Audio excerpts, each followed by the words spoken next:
Τα πράγματα είναι απλά. Η Ελλάδα υποχώρησε άλλη μια φορά και δεν έγινε υπόντιση του καλωδίου, αποσύρθηκε το ερευνητικό σκάφος, το ιταλικό, η ΑΔΜΙΕ δεν το πλήρωσε, υπό την απειλή των τουρκικών πλοίων. Άρα η διασύνδεση ηλεκτρική Ελλάδας-Κύπρου δεν προχώρησε. Και αυτό είναι μια απόφαση της κυβέρνησης. Ταυτόχρονα έχουμε καταδίκη της Ελλάδας γιατί δεν παρουσιάζει στην Ευρωπαϊκή Ένωση επεξεργασμένο το χάρτη της ελληνικής ΑΟΣ για την διαχείριση του υδάτινων διαδρομών και του πλούτου μας.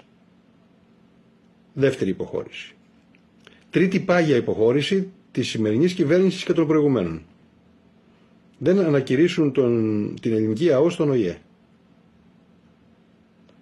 Και ταυτόχρονα η δήλωση περί πράσινης ανάπτυξης και των τριών κομμάτων Νέας Δημοκρατίας, ΣΥΡΙΖΑ και ΠΑΣΟΚ-ΚΙΝΑΛ, ότι θέλουν την πράσινη ενέργεια ως προτεραιότητα γιατί είναι ρυπογόνος η εξόρυξη πετρελαίου και η χρήση υδρογονανθράκων. Παραμύθια. Το φυσικό αέριο θεωρείται, σύμφωνα με τις μελέτες και τις μετρήσεις, κατάλληλο για χρήση και γι' αυτό έχουμε τα γνωστά γαλάζια λεωφορεία στην Αττική. Τα λεωφορεία τα οποία δείχνουν ότι δεν υπάρχει πρόβλημα ρύπανσης από αυτά, δεν είναι ρυπογόνα. Τώρα είμαστε σε μια άλλη φάση.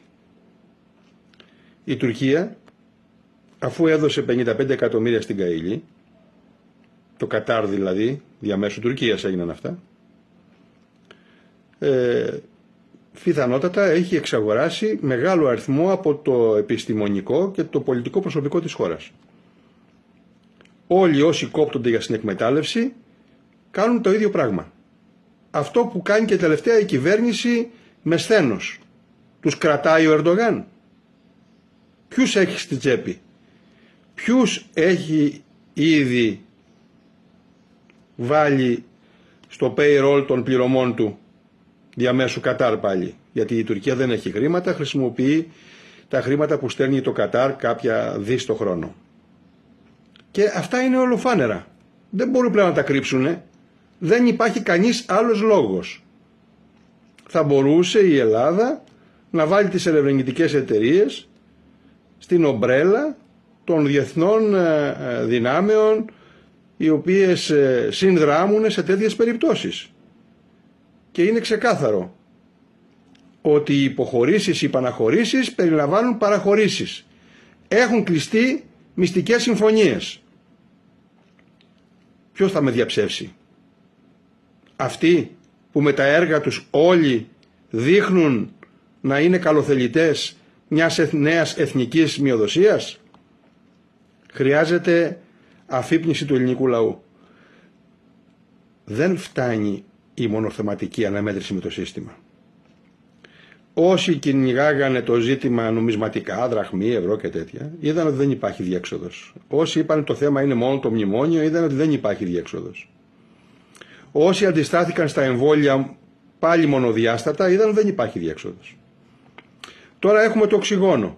Ούτε με αυτό μονοδιάστατα για την δικαιοσύνη θα υπάρξει διέξοδος.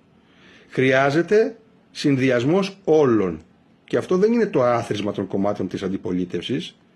Είναι μια άλλη πολιτική επιλογή. Έξω από την woke ατζέντα, υπεράσπιση του έθνους κράτους των Ελλήνων, καθαρής εξωτερικής πολιτικής με αρχές και με ισοτιμία,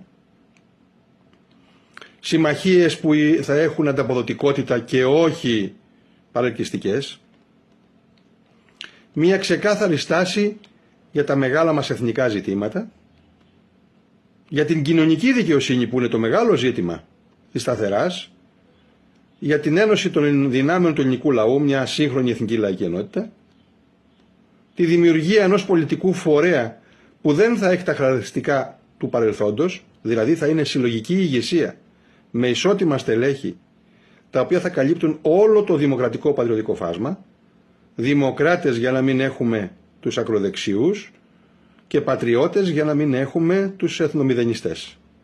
είναι ξεκάθαρο ότι αυτή η λύση μπορεί να υπάρξει.